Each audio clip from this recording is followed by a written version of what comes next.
spooky lady. Spooky lady. You wanna, Oh, that's a spooky lady. Ooh, spooky lady. Spooky!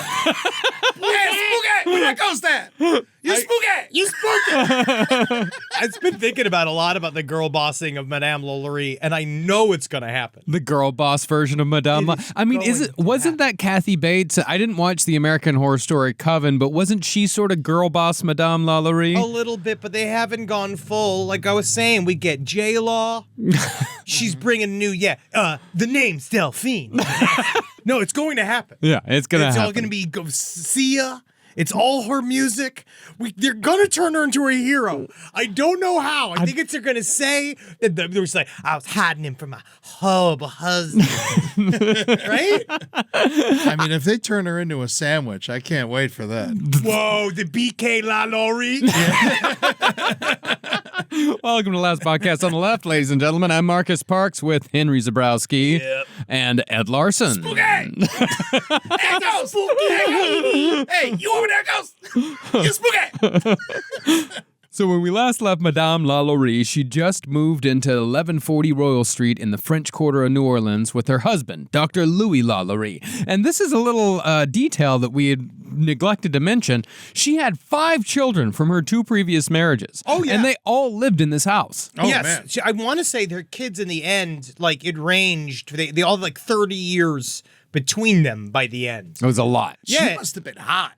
Like, if you're going to marry, like, an older woman with 5 kids. Yeah, dude. No, she was... I think she was rich. Oh, She was hot too, though. If you see pictures of Delphine LaLaurie, she was stately. She was considered very beautiful, porcelain skin. Those portraits, however, are not originals. Doctored! What was they on?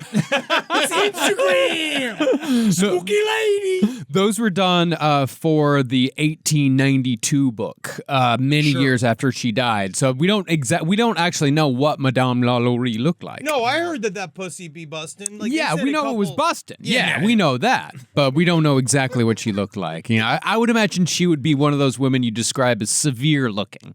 It's weird. I actually saw the opposite. She said she was soft. She was very. That's why the true horrors, when they were revealed, were extra shocking, because no pretty woman would ever do something bad. she was soft. Sorry. Her knuckles weren't soft, for sure. No, not at all. Not the palms. But as soon as Madame LaLaurie and the doctor moved into the city, that's where the legends truly began.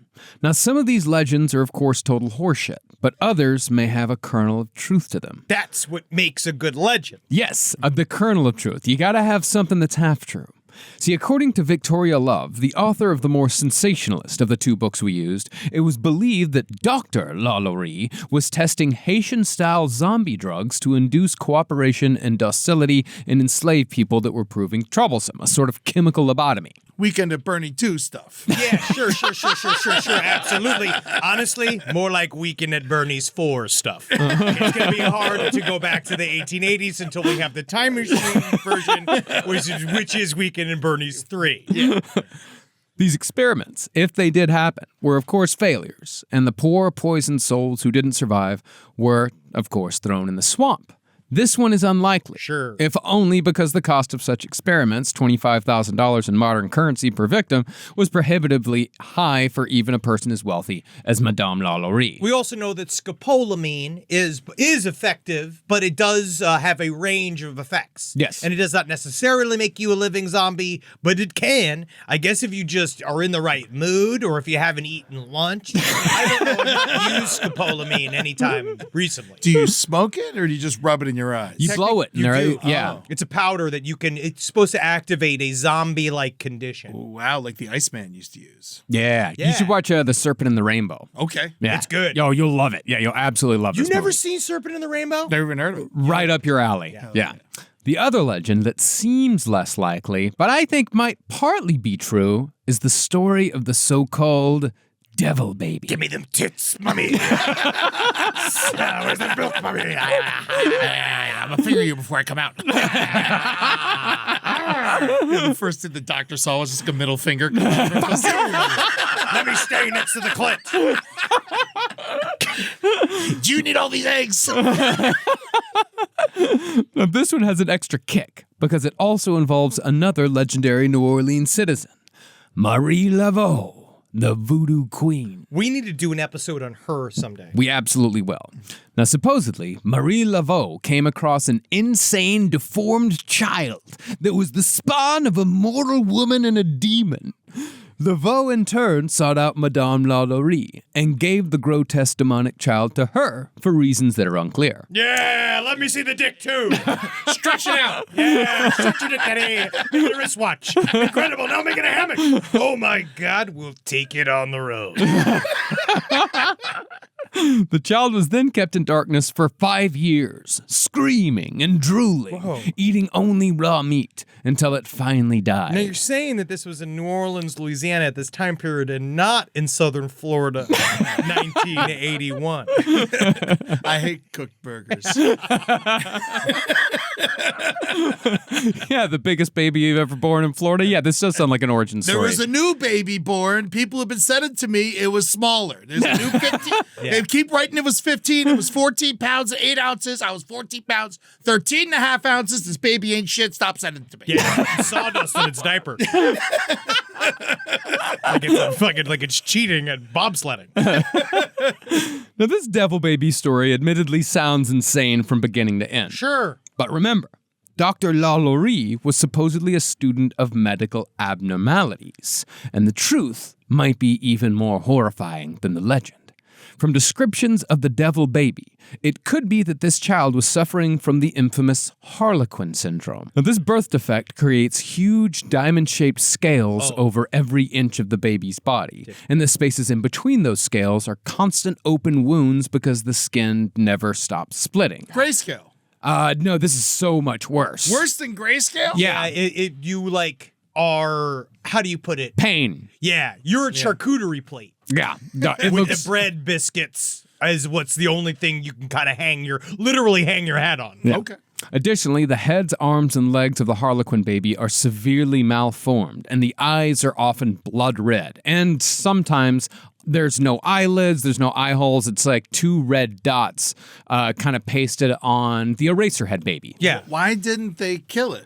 Well, you know. Well, if, say, someone in 1830 in New Orleans was to give birth to a child with this defect, and they truly believed it was a demonic being because Harlequin babies at their worst look truly inhuman, they might bring it to Marie Laveau. Yeah, man. It's definitely, if you've never seen a picture of a Harlequin baby, No. look it up. You'll love it. It's very, you'll love it. It's very much like if this was 2011, you'd see a picture of a Harlequin baby and underneath it you see #mood. Yeah. You know what I mean? The struggle is real. Like when you see a Harlequin baby. Well, it's New Orleans. If it was modern day New Orleans, they'd probably just fry it up. Yeah. Where are you going in New Orleans these days? You're going to different restaurants than I am.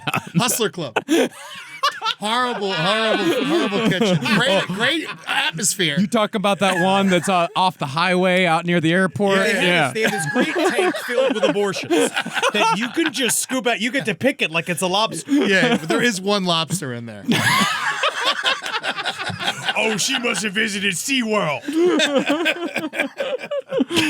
But if Dr. LaLaurie was well known as a doctor who studied medical abnormalities, Laveau might have brought the Harlequin baby to him. Sure, just to be like, want to see something fucked up? And he would have been like, yo, oui. However, there is no way in hell that a Harlequin baby would survive for 5 days in 1830, much less 5 years. But even so, this story might actually be half or at least a quarter true. Well, because we know that, we don't know, but we think that we know that he worked on Delphine LaLaurie's daughter. Yeah. And we know that he, at the time, showed up as this, like, hotshot new doctor that's, like, he had a Ghostbuster sign with a hunchback behind it because his whole model was no hunchbacks, no mo. Hated it. Yeah, hated him. Sit up. Yeah. Cobra your back. But people might have viewed him as this, like, okay, you like crooked bones. Yeah. Like, we'll bring them all to you. Yeah.